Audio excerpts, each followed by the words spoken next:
नमस्कार दोस्तों, एक बार फिर से आपका स्वागत है। माध्यमिक शिक्षा मंडल हेल्पलाइन पर बढ़ी कॉल्स की संख्या। अब विद्यार्थी पूछ रहे कॉलेज और कोर्स चयन के सवाल।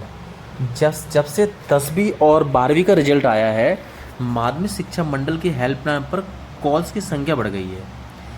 कुछ लोग रुक जाना नहीं योजना के बारे में बात कर रहे हैं, कुछ लोग मूल्यांकन के बारे में बात कर रहे हैं, कुछ लोग एक विषय में फेल हो गए उसके बारे में बात करते हैं, कुछ लोग अपने ज़्यादातर जो पास हो गए हैं विद्यार्थी वो क्या विषय चुने कॉलेज के बारे में और कोर्स चयन के बारे में बातें कर रहे हैं। यानी कि कहीं ना कहीं अगर पूरे मध्य प्रदेश में अगर देखा जाए तो मध्य प्रदेश में लोग अपने भविष्य की चिंता में हैं। तो मैं आपको बता दूं कि जिन्होंने 10th और 12th में जिनकी पूरक परीक्षा आई है अभी, वो अपनी पूरक परीक्षा का शांति से एग्ज़ाम दें, उसे पास करें।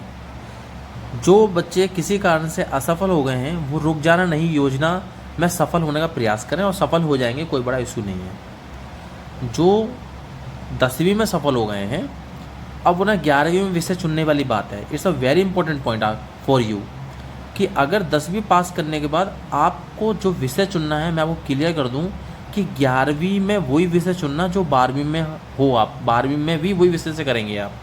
पहले क्या होता था कि 11वीं में अगर आपने मान लीजिए कोई विषय ले लिया और कोई विषय लेने के बाद आप उससे सेट नहीं कर पाए, मान लीजिए नहीं आपको नहीं समझ में आया, फिर 12वीं में आप विषय बदल लेते हैं, चल जाता था। लेकिन अब नई शिक्षा नीति के तहत 2020 के बाद खासकर मध्य प्रदेश में अब धीरे धीरे अप्लाई होने लगा है। हो सकता है इसी साल से अप्लाई हो जाए, बात चल रही है, न्यूज़पेपर में निकल रही है खबरें, अभी लेटर नहीं आया है। लेकिन अगर 11वीं में अगर मान लीजिए आपने कॉमर्स ले लिया तो 12वीं में भी आपको कॉमर्स ही करना पड़ेगा, क्योंकि द्विवर्षीय पाठ्यक्रम चालू होने वाला है। 11वीं 12वीं को एक तरह से एक मान लिया गया है। अगर आप 11th में गणित से करेंगे तो 12th में वो गणित से ही करनी पड़ेगी। इसलिए 10वीं वाले विशेष ध्यान रखें, आप अपनी क्षमताओं को पहचानें, उन क्षमता के अकॉर्डिंग विषय का चयन करें।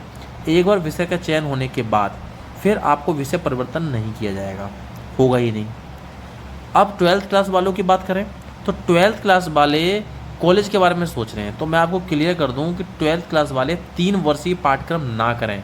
3 वर्षीय जो ग्रेजुएशन डिग्री है, स्नातक है, वो ना करें।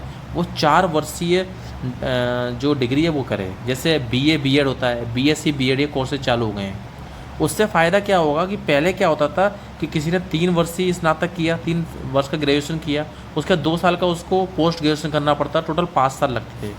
उसके बाद वो पीएचडी वगैरह या नेट तैयारी करता था। अब क्या होगा कि अगर वो 4 वर्षीय स्नातक का तैयारी कर लेगा, उसमें विशेष आपको ये ध्यान रखना है कि 4 वर्षीय स्नातक में आपके जो परसेंटेज है वो 75% से ऊपर होना चाहिए। आपको उसमें मेहनत करनी पड़ेगी, लेकिन आपका 1 साल बच जाएगा। तो 1 साल फ़ायदा ये होगा कि उसके बाद आप डायरेक्ट एक तरह से पोस्ट ग्रेजुएट टाइप के हो गए और आप डायरेक्ट पीएचडी कर सकते हो। सबसे अच्छी बात, पीएचडी कर सकते हो। इसके अलावा आप पीएचडी करने के अलावा अगर आप नेट प्रोफेसर एग्जाम की तैयारी करना चाहते हो तो नेट एग्जाम भी आप दे सकते हैं और असिस्टेंट प्रोफेसर की जगह निकलते हैं भर के आप फाइनल अपने जॉब भी पा सकते हैं। तो 12th क्लास वालों के लिए यही खबरें हैं। तो जो भी मैंने आपको इस वीडियो में बताया, अधिक से अधिक इसको शेयर करिए और मेरे चैनल पर सब कुछ आपको क्या करना चाहिए, कैसे करना चाहिए, 12th के बाद क्या करें, 10th के बाद करें, सब कुछ दिया हुआ है। मेरे चैनल को सब्सक्राइब करो और लाइक करो, शेयर करिए।